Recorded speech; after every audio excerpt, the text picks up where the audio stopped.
오늘의 데일리 뉴스레터에 오신 것을 환영합니다. 1. 한국군. 북한의 주둔에서 중국으로부터 북한 지켜주면 엄청난 것 주겠다. 2. 경기도의 한 건물에 눈 뒤집힌 재산 2800조 사우디 빈살만 왕세자. 3. 미국 더 이상 못 기다린다. 한번 진실을 알아봅시다. 북한의 폭탄 발표로 인해 전 세계는 극도로 혼란스러워졌습니다. 북한은 이전까지 시진핑의 지지를 받아 마치 무엇이든 할 수 있는 듯한 모습을 보여주었지만 갑작스럽게 한국군과 주한미군을 북한에 주둔시켜 중국으로부터 보호해주면 한국에 엄청난 것을 주겠다 라는 발표를 한 것으로 알려지면서 세계는 혼란에 휩싸였습니다. 이 폭탄 발표로 인해 북한이 제시한 초대박적인 제안은 통일의 가능성까지 제시하고 있는데 이는 매우 충격적인 소식이었습니다. 김정은 북한 국무위원장이 한국에게 어떤 큰 혜택을 제시했을까요? 이런 의문으로 인해 전 세계는 발칵 뒤집힌 상태였습니다. 이러한 상황에서 중국은 어떠한 반응을 보였을까요? 중국은 북한의 폭탄 발표에 대해 조용한 반응을 보이는 것으로 알려져 있습니다. 중국은 북한과의 경제적 정치적 관계를 유지하고 있으며 북한의 발표가 국제적인 안정에 영향을 미칠 가능성이 있기 때문에 신중한 입장을 취하고 있는 것으로 해석됩니다. 중국은 이 사태를 신중히 모니터링하고 적절한 대응을 결정할 것으로 예상됩니다. 북한의 폭탄 발표는 전 세계의 관심과 우려를 모으며 국제사회의 안보와 안정에 대한 심각한 문제를 던지고 있습니다. 이러한 상황에서 각국은 북한의 발표의 의도와 이에 따른 대응 방안을 신중하게 검토해야 할 것입니다. 1945년 8월 15일 제2차 세계대전에서 일본이 항복함으로써 연합군사령부는 당시 일본의 속령에 있던 한반도에 주둔 중인 일본군의 무장해제를 위해 한반도의 북위 38도선 이남에는 미군이, 북위 38도선 이북에는 소련군이 진출하는 것으로 합의하면서 한반도가 두 개의 국가로 나누어져 버렸습니다. 그 후 8월 소련이 가장 먼저 군대를 한반도 북부에 진출시켜 소련 군정을 세웠고 미국도 9월쯤 군대를 한반도 남부로 진주시켜 미군정을 세웠습니다. 38도선을 경계로 소련은 한반도에 사회주의 정권을 세우길 원했고 미국은 자유주의 정권을 세우길 원했습니다. 남북에 미군과 소련군이 주둔하며 스탈린은 김일성을, 트루먼은 이승만 쪽을 지지하며 한반도 남부와 한반도 북부가 결국엔 합의를 얻지 못하고 독자적인 정부가 출범해버린 것이었습니다. 자, 그런데 한반도가 두 개로 나뉜 지 약 77년이 지난 지금 놀라운 일이 벌어졌습니다. 김정은 북한 국무위원장이 깜짝 충격적인 발언을 했는데요. 바로 한국군과 주한미군이 북한에 주둔해서 중국으로부터 북한을 보호해달라는 것입니다. 그렇게만 해준다면 북한이 한국의 상상을 초월하는 엄청난 것을 주겠다는 것입니다.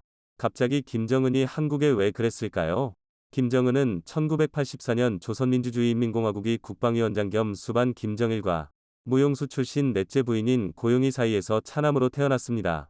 김정은 북한 노동당 위원장이 스위스 유학 시절 이웃들과 눈도 맞추지 않았다는 증언이 나왔다고 미국 자유아시아 방송 RFA 27일 보도했습니다. 그런데 보시면 김정은의 어린 시절은 놀랍게도 매우 날렵한 체형이었습니다. RFA는 김 위원장이 스위스 유학 시절인 1996터부터 1998년형 정철, 이모인 고용숙의 가족과 스위스의 수도 베른 교회 리베펠트의 키르이슈트라세 10번지에 있는 3층 연립주택에 머물렀다는 스위스 공영방송 SBC의 최근 보도를 전했습니다. 방송은 이 주택 이웃의 말을 통해 김정은이 당시 이곳에서 길 하나만 건너면 있는 공립학교에 다녔으며 그가 집 앞 공터에서 끊임없이 콘스탄틀리 농구를 하곤 했다고 보도했다고 RFA는 전했습니다. 빅토르 슈미트로 알려진 이 이웃은 1990년대 말 북한 외교관 일가족이 당시로선 새 건물이었던 이곳에 머물렀던 기억이 난다 라며 어린 남자아이 4명이 집 앞 공터에서 끊임없이 농구를 하곤 했다 라고 말했다고 RFA는 전했습니다.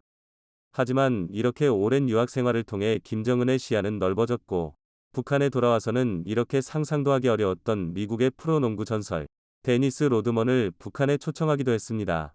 그리고는 트럼프 전 대통령을 북한, 싱가포르 등에서 수차례 만나며 북한의 완전 개방까지 논의한 것으로 알려지면서 전 세계를 발칵 뒤집어 놓았는데요. 이번에는 더 놀라운 발표를 했습니다. 지금까지와는 비교도 되지 않을 정도로 너무나 놀라운 발표였습니다. 바로 폼페이오 전 장관이 회고록을 통해 김정은 관련 엄청난 사실을 폭로한 것인데요. 폼페이오 전 장관은 24일 현지 시간 회고록 한치도 물러서지 말라. 네버 기브 안 인치. 내가 사랑하는 미국을 위한 싸움. 파이팅 포 더 아메리카 아이 러브를 통해 김정은 위원장과의 대화를 폭로했습니다. 폼페이오 전 장관이 대화 중 중국 공산당은 늘 미국의 미군이 한국을 떠나면 김 위원장이 매우 기뻐할 것이라고 한다고 말하자 김 위원장이 신나서 손으로 탁자를 치면서 중국인들은 거짓말쟁이라고 외쳤다고 전했습니다. 즉 중국이 거짓말을 하고 있다는 것인데요. 김 위원장은 중국 공산당으로부터 자신을 보호하기 위해 주한미군이 필요하며 중국 공산당은 한반도를 티베트와 신장처럼 다룰 수 있도록 미군이 철수하는 게 필요하다고 주장한다고 말했습니다. 그러면서 오히려 중국으로부터 북한을 보호하기 위해 한국군과 주한미군이 필요하다는 파격적인 발표를 했습니다. 폼페이오 전 장관의 회고록에는 이외에도 김정은 북한 국무위원장에 대한 아주 디테일한 내용들이 담겨 있었는데요. 김 위원장은 45분마다 중요한 전화를 받기 위해 대화를 중단했는데 폼페이오 전 장관의 회고록에는 이외에도 김정은 북한 국무위원장에 대한 아주 디테일한 내용들이 담겨 있었는데요. 김 위원장은 45분마다 중요한 전화를 받기 위해 대화를 중단했는데 이 전화는 애연가인 김 위원장이 담배를 피우기 위해서였다고 폼페이오 전 장관은 전했습니다. 이에 전문가들은 북한이 곧 한국과 미국의 북한 경제특구를 개방하는 것을 시작으로 단계적으로 북한 전역을 개방하고 한 미 연합군이 북한에 주둔하는 것을 허용해 중국으로부터 북한을 보호할 계획이라 전했습니다. 북한이 이렇게 중국의 뒤통수를 친 이유가 있습니다. 지난 70여 년 동안 북한이 중국을 큰형님처럼 따른 결과 북한이 전 세계에서 두 번째로 가난한 국가로 전락했습니다. 북한을 탈출해 남한으로 건너온 한 기자는 북한 사람들은 흔히 추운 것은 참을 수 있어도 배고픔과는 타협할 수 없다는 말을 자주 씁니다. 남한을 비롯한 세계에서는 코로나로 인해 세계 경기가 침체하였다고 해도 아직까지 굶는다는 사람은 없습니다. 라며 코로나19로 인해 경기 침체가 장기화하면서 북한 주민들 속에서는 제2의 고난의 행군이 도래할지 모른다는 우려의 목소리가 나오고 있습니다. 라고 전했습니다. 네, 그렇습니다. 이번 코로나 사태로 북한 주민들이 폭발해버린 것입니다. 더 이상 이렇게 중국과 손을 잡고 있다가는 생존할 수 없을 정도로 나라가 폭삭 망해버릴 수 있다는 공포로 뒤덮였습니다. 그리고 이를 인지한 김정은 위원장이 더 늦기 전에 중대 결단을 내린 것이죠. 사실 얼마 전부터 북한이 중국을 대하는 태도도 심상치가 않았습니다. 중국이라면 단어 하나하나 모두 신경 써가며 극존칭만 쓰던 북한이 이제는 갑자기 중국은 온갖 비열한 짓을 서슴지 않았다. 라며 이미 최강의 핵보유국이 된 우리에게 있어서 선택의 길은 여러 갈래. 라며 중국을 배신하고 한국 그리고 미국과 손을 잡을 수 있음을 시사했습니다. 투자의 귀재로 물리는 짐 로저스도 얼마 전 5년 안에 남북이 통일될 것 이라 확신에 찬 전망을 내놓았는데 이것이 현실이 되는 분위기입니다. 로저스 회장은 22일 연합인포맥스와의 단독 화상 인터뷰에서 너무 오랜 시간이 지나기 전에 38선은 사라질 것이며 향후 5년 안에 남북 통일이 될 것으로 예상한다. 라고 밝혔습니다. 그러면서 로저스 회장은 통일된 한반도가 아시아에서 뿐만 아니라 세계에서도 가장 흥미로운 곳이 될 것 이라며 매력적인 투자처임을 강조했습니다. 그는 남한의 자본과 경영기술, 북한의 풍부한 천연자원과 값싸고 숙련된 노동력이 결합해 경제 부흥을 이끌 것이라며 특히 북한은 중국의 접경지역이므로 미래가 밝다 라고 강조했습니다. 이어 통일이 되면 현재 국방비 예산을 경제 등 다른 분야에 투자할 수 있다 라면서 그 예로 시베리아 횡단 철도를 잇는 동서의 철길이 재건되면 한반도는 글로벌 교통 허브가 될 수 있다 라고 설명했습니다.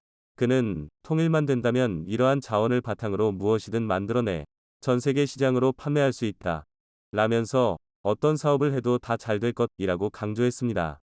로저스 회장은 한반도 관광을 가장 큰 투자처로 꼽았습니다. 그는 남북 경협이 원활해지고 평화가 오면 전 세계 관광객들이 한국의 문화재와 전통, 음식 등을 즐기러 몰려올 것이라며 한국이 역사상 처음으로 세계 관광지도에 이름을 올릴 수 있다 라고 말했습니다. 그러면서 내가 대한항공에 투자한 것도 남북 교류가 가능해지면 북한으로 오가는 교통수단의 수요가 많아질 것을 대비한 것이라며 북한의 전기 관련 사업에 투자해도 대박날 것이라고 전망했습니다. 뿐만 아니라 김정은 위원장이 한국과 미국에 개방하려는 광산에는 60억 톤에 달하는 마그네사이트와 200만 톤에 달하는 흑연이 매장된 것으로 알려졌는데요. 이는 각각 세계 3위, 세계 6위에 달하는 엄청난 규모입니다. 요즘처럼 극심한 인플레이션으로 원자재 가격이 치솟은 상황에서는 더더욱 대박이라 볼 수 있습니다. 중국이 뒷목을 잡고 쓰러지려 하고 있는 것은 바로 이 엄청난 규모의 자원들을 그동안 중국이 독식해왔는데 이를 한국과 미국에 모두 빼앗기기 일보 직전인 상황이기 때문입니다. 자, 그런데 한국의 대박이 배가 아픈 것인지 일본은 한국의 통일을 막기 위해 충격적인 일을 벌이고 있는 것으로 알려졌습니다. 짐 로저스는 일본이 남한과 미국에 대한 북한의 개방을 늦추기 위해 모든 수단과 방법을 가리지 않고 있다. 라며 일본은 이를 위해 무역전쟁부터 시작해 북한에 대한 거짓 뉴스까지 흘리며 방해 작전을 펼치고 있다고 털어놓았습니다. 로저스 회장은 일본이 이러한 일을 벌이고 있는 이유에 대해서 한국은 북한이라는 새로운 개척지를 통해 일본보다 더 발전할 가능성이 높기 때문이라고 설명했습니다. 반면 일본은 비용이 높은 사업이 많은데 반해 부채가 급속히 증가하고 있다. 라고 로저스 회장은 지적했습니다. 또 일본은 10년가량 인구가 줄어들고 있으며 이 같은 감소세가 계속해서 이어질 것이라며 일본의 미래에 대해서 긍정적이지 않다. 라고 말했습니다. 로저스 회장은 북한은 일본에는 없는 많은 천연자원을 보유하고 있으며 인건비가 낮고 훈련과 교육을 잘 받은 노동력을 갖추고 있다. 라고 평가했습니다. 이어 남한의 여성 인구 부족으로 인한 성비 불균형 문제를 북한을 통해 해결할 수 있다. 라면서 남북 모두에게 상호이익이 될 것이라고 전망했습니다. 그러면서 그는 통일이 되면 합법적으로 북한에 투자할 수 있게 된다. 라며 통일 후 한국은 10터부터 20년 안에 세계에서 가장 성공한 국가가 될 것으로 확신했습니다. 지난달 무산됐던 사우디 왕세자 방안이 최근 재추진되면서 하반기 최대 이슈가 될 것이란 전망이 쏟아져 나오고 있습니다. 실제로 사우디가 계속 한국에 연락을 취해오며 소통의 자리를 타진했고 결국 왕세자 방안이 확정되면서 기대감이 커지고 있는데요. 이렇듯 분위기가 달아오르고 있는 이유는 바로 사우디가 710조 원이라는 엄청난 자금을 투입하는 네옴 프로젝트를 준비 중이기 때문입니다. 이에 전반적으로 사우디가 관심 있어 하는 건설 분야의 관련주들의 주가가 들썩이는 모습을 보이면서 호재가 속도를 내고 있다고 합니다. 그런데 특히 사우디가 한국의 한 건물에 꽂혀 따로 연락을 줬다고 하는데요. 오랫동안 꿈꿔온 사우디 왕세자의 비전을 한국이 제시하면서 완전히 눈이 뒤집혔다고 합니다. 이뿐 아니라 사우디 측 요청으로 이뤄진 잇따른 협력 SOS로 또 다른 수주 잭팟이 터질 수 있다는 기대감이 형성됐다고 하는데 무려 2,800조의 재산을 가졌다고 알려지고 있는 사우디의 실권자 무함마드 빈 살만 왕세자가 이달 17일 방안을 확정하면서 710조 원에 달하는 네옴시티 프로젝트가 청신호가 켜질 가능성이 높아졌습니다. 사실상 빈 살만 왕세자 주도로 네옴시티 프로젝트가 이뤄지고 있기 때문으로 덩달아 우리 기업들의 사우디 건설 사업 수주도 호황을 맞을 것이란 분석이 쏟아지고 있는데요. 사우디가 비전 2030을 선포하고 대전환을 꾀하는 만큼 혁신 기술을 보유하고 있는 우리 기업의 수주 기회가 확대될 것으로 보이는 이유입니다. 주요 언론에 따르면 무함마드 왕세자는 오는 17일 박 2일 일정으로 한국을 방문할 예정으로 이번 방안은 네옴시티 수주 기업과 투자처 발굴을 위한 목적으로 전해집니다. 또 한국엔 이미 사우디에서 온 선발대들이 롯데호텔에 투숙하고 있으며 호텔 객실의 절반가량인 400여 개 객실을 모두 예약하면서 지난달 무산됐던 한사우디 수교 60주년 기념 왕세자 방안이 확실시됐습니다. 이런 소식에 한때 국내 증시에서는 네옴시티가 관련주로 분류되며 기대감에 급등하는 모습을 보였는데요. 실제로 작년에 네옴시티 프로젝트 중 네옴 더라인 위 특별 총괄 프로그램 관리를 수주한 한미글로벌의 주가가 한 달 새 2배나 뛰었고 삼성물산, 삼성엔지니어링 등 네옴시티 관련주들의 주가도 크게 요동쳤습니다. 그만큼 한국 기업들의 막대한 수혜가 예상될 것이라는 기대감이 크게 형성된 것으로 보입니다. 현재 사우디는 710조 원이 투입되는 네옴시티 프로젝트를 진행 중인데요. 네옴시티는 사우디가 계획 중인 스마트시티로 홍해 인근 사막과 산악지대의 서울의 44배 넓이로 저탄소 스마트시티를 건설하는 것을 목표로 하고 있습니다. 이 과정에서 네옴시티는 물론 교통 관광 분야에서 대형 프로젝트가 무겨 패키지로 추진되고 있는데 최근 한국은 메가 프로젝트 발주를 앞둔 사우디에서 뜨거운 수주 열기를 한껏 드러냈습니다. 실제로 한국은 얼마 전 사우디 현지에서 사우디 주요 정부 인사와 발주처를 초청해 우리 기업을 알리는 한사우디 혁신 로드쇼를 개최해 네옴시티 수주를 위한 사전 탐색전을 벌였습니다.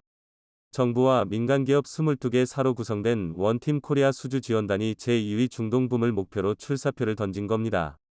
이 자리에서 한국은 다양한 현장에서 쌓아온 건설 노하우와 축적된 경험을 어필하며 건설을 넘어선 패키지를 차별점으로 제시했으며 사우디 정부도 혁신 기술을 보유한 우리 기업에 남다른 관심을 보인 것으로 전해집니다. 그리고 사실 빈 살만 왕세자가 꿈꾸는 사막에 짓는 170km 직선도시 네옴시티 프로젝트의 청사진을 보면 한국의 혁신 기술이 없어서는 안 될 것 같은 이유를 알 수 있는데요. 네옴시티 프로젝트를 살펴보면 사우디는 더 라인을 통해 미래의 도시가 어떤 모습이어야 하는지를 정의하겠다는 포부를 밝히고 있습니다.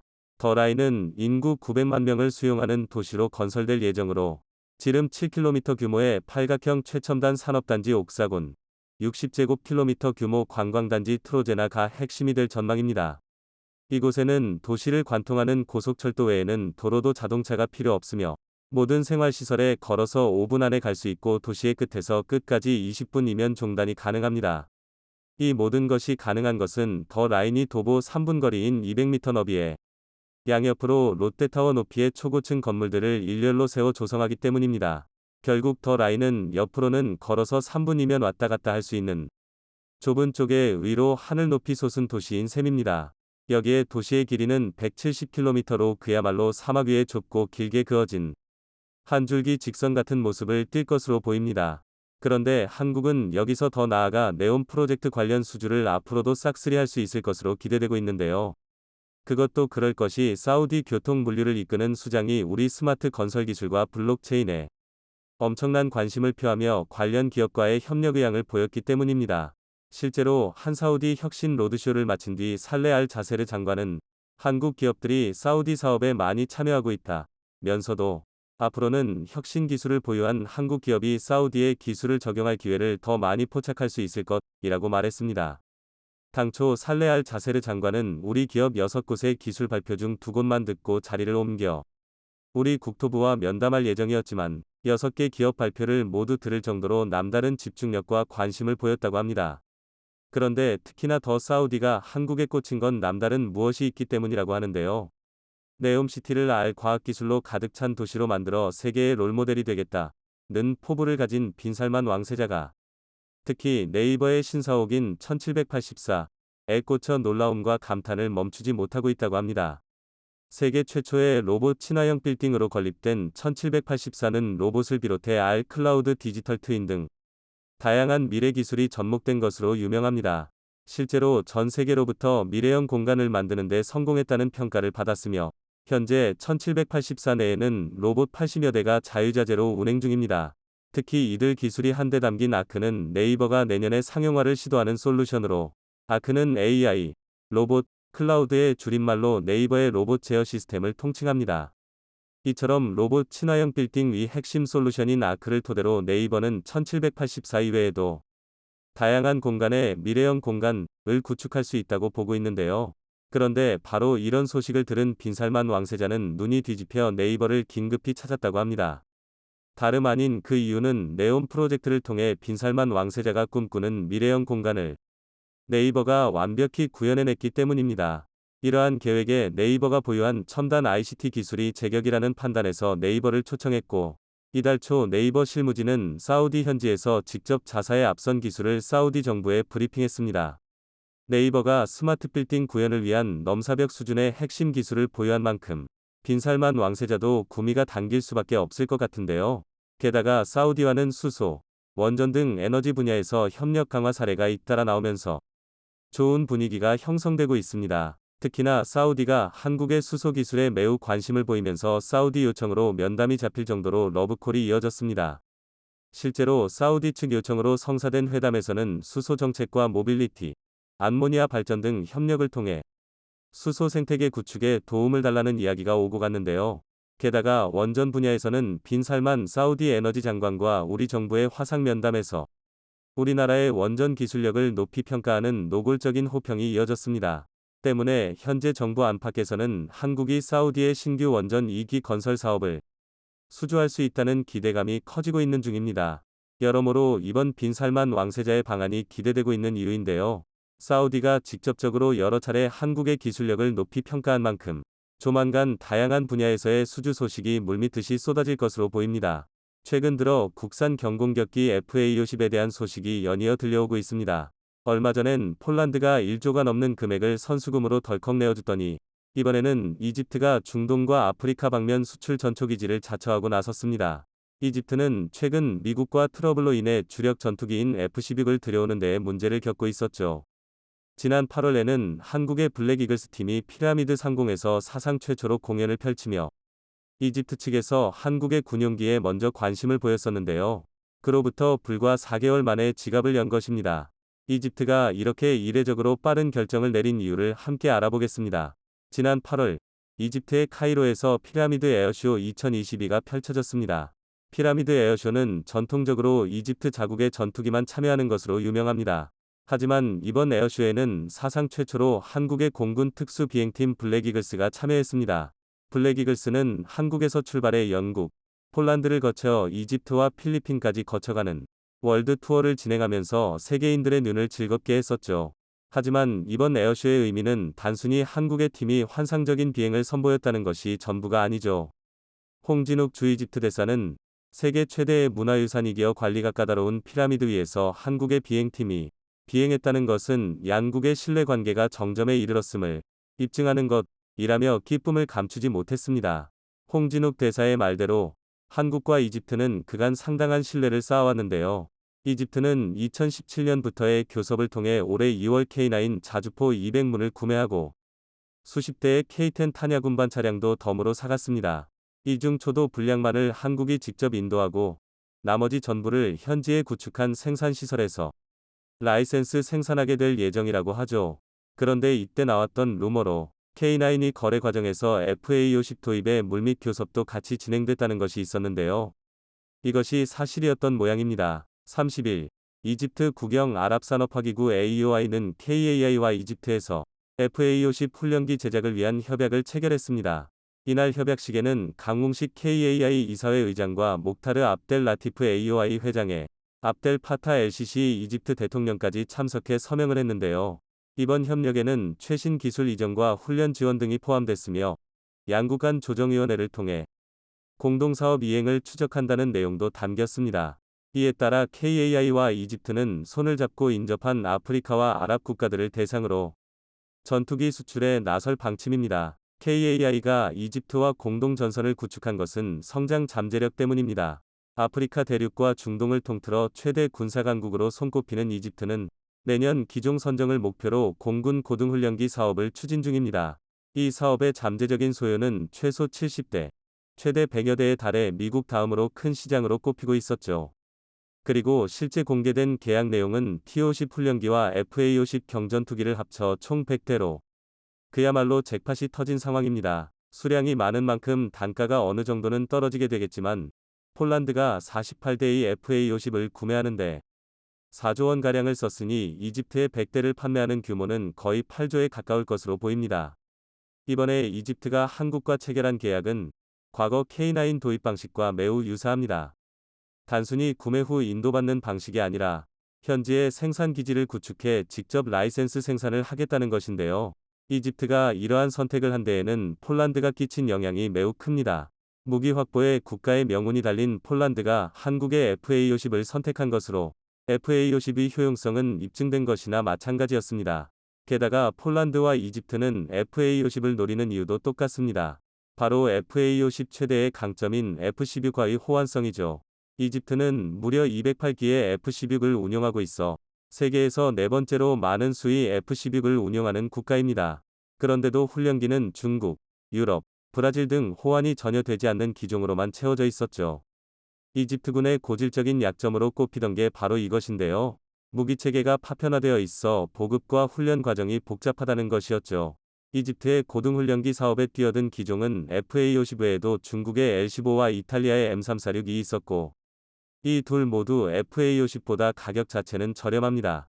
하지만 그동안 파일럿들을 주력 전투기인 F-16에 적응시키기 위해 많은 시간과 비용을 낭비해야만 했던 이집트는 도입 비용 차이를 감안하고도 F-16과의 부품 호환성이 70%에 달하는 FA-50을 고르지 않을 수 없었습니다. 게다가 단연간 F-16을 운용하며 구축해둔 부품 및 정비 체계를 FA-50은 상당 부분 공유할 수 있어서 운용 유지비가 압도적으로 저렴했죠. 도입 비용 차이를 메우고도 남을 만한 메리트가 있었던 것입니다. 문제는 언제 사느냐는 것뿐이었는데요.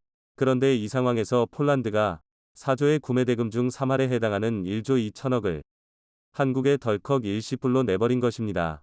납기를 반드시 지켜달라는 당부와 함께 말이죠. 이는 먼저 뽑아간 번호표에 목까지 박은 셈이었습니다. 누가 뭐래도 한국 전투기는 우리가 먼저 사갔으니 새치기는 꿈도 꾸지 말라고 전 세계에 말한 것과 같다는 것이죠. 언제 살지 눈치만 보던 이집트는 갑자기 닥친 상황에 재빠르게 반응할 수밖에 없었습니다. 하지만 이미 폴란드가 당장 내년에 12대의 초도 분량을 가져가기로 협의를 마친 상황이고, 이 12대의 초도부는 국내용으로 생산되던 T-50을 죄다 긁어다가 FA-50으로 뜯어고치는 물건들입니다. 즉 한동안은 한국으로부터 직접 FA-50을 인도받기가 어렵다는 것인데요.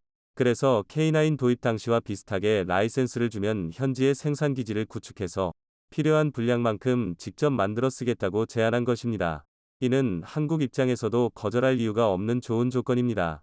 앞서 언급한 폴란드와의 계약 때문에 한국은 지금 계약을 하더라도 밀린 수주량을 감당하기 어렵습니다. 당장 내년에 폴란드에 보내야 하는 12대의 FA-50부터가 기존 FA-50과는 격이 다른 블락 24양입니다. 폴란드는 FA-50을 구매하며 한국이 블락 20으로 성능을 업그레이드해주면 그 비용은 자신들이 부담하겠다고 약속한 바 있습니다. 폴란드와의 계약이 성사되며 이 약속이 실제로 이행되고 있는 것인데요. 폴란드가 선수금을 입금하기가 무섭게 블락 20에 탑재될 AESA 레이더의 기종이 팬텀 스트라이크로 확정되는 등 빠른 진척을 보여주고 있습니다. 하지만 그러고도 팬텀 스트라이크의 통합 과정, 공중급유 기능, AMRAAM 공대공 미사일의 통합 등 블락 22 성능을 맞추기 위해서 해결할 문제가 산더미인데 주어진 시간은 별로 없죠. 해내지 못할 정도는 아니지만 숨가쁜 스케줄이 될 것임은 분명합니다. 이 상태에서 폴란드 수출량의 2배가 넘는 이집트 계약까진 아무래도 소화하기 어렵습니다. 이집트 역시 한국으로부터 직접 인도받는 계약으로는 언제 FA-50의 실물을 만지게 될지 장담할 수 없음을 알고 있습니다. 그래서 라이센스 생산이라는 방식을 취해 양국이 의인하는 길을 제안한 것입니다. 한국 역시 흔쾌히 이 제안을 받아들이면서 이번 계약은 성사되었습니다. 상황이 이렇게 흘러가면서 의외로 발등에 불이 떨어진 나라가 있는데요. 바로 말레이시아입니다. 현재 말레이시아 역시 FA-52 구매를 위해 한국과 긴밀한 접촉을 이어가고 있죠. 이들은 18대씩 2번에 걸쳐 총 36대를 도입하는 계획을 제시했고 1차 교체 사업에서만 2조 원가량을 내는 가격 협상까지 KAI와 마친 상태입니다. 남은 것은 단국의 승인뿐이라고 하죠. 말레이시아의 경우 36대라는 적지 않은 양을 도입하는 만큼 거래가 성사될 시 유지 보수를 위한 MRO 센터를 자국 내에 구축할 가능성이 높은데 말레이시아는 이 역시 반가운 상황입니다. 주변 동남아 국가 중 T-50 계열 군용기를 도입한 태국, 필리핀, 인도네시아는 도입량이 많지 않았습니다. 그래서 MRO 센터까지 구축하기는 애매하고 그렇다고 자력으로 정비하자니 그럴 만한 기술력이 받쳐주지 못합니다.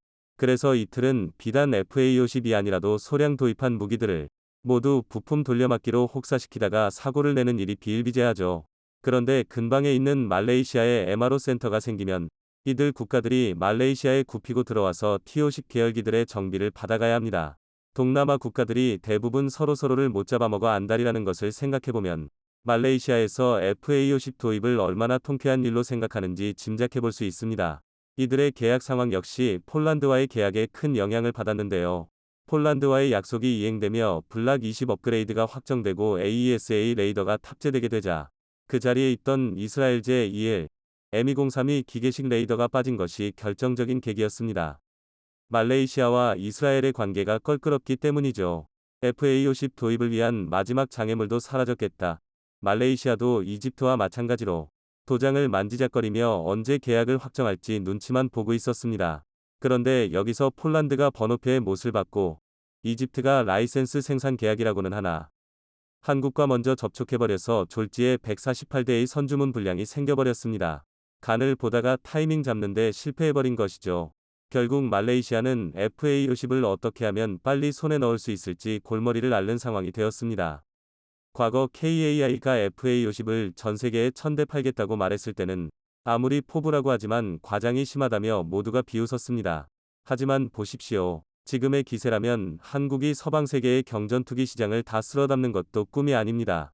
어느 사업이든 첫 물꼬를 여는 것이 이렇게 중요합니다. 부디 앞으로도 물꼬를 잘 골라 투어서 FA50이 아닌 다른 한국 무기들도 전 세계를 휘어잡을 수 있으면 좋겠습니다.